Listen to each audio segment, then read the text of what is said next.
In this video, I'll show you how you can get your ChatGPT or OpenAI API key.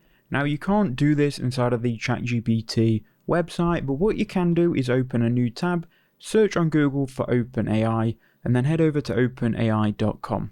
Once you're here, you can go to login in the top right hand corner, and that will give you some options. You want to choose API platform, and it will redirect you to platform.openai.com. That will then prompt you to log in, and you can log in with your email address that you usually use for ChatGPT.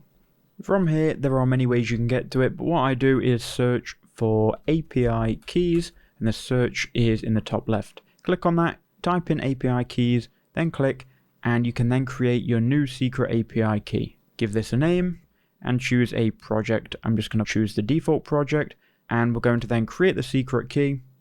And there you go, you've now generated your API key. You can go ahead and copy it here, and that is all you need to do. You won't be able to see it again, so copy it, and there you go.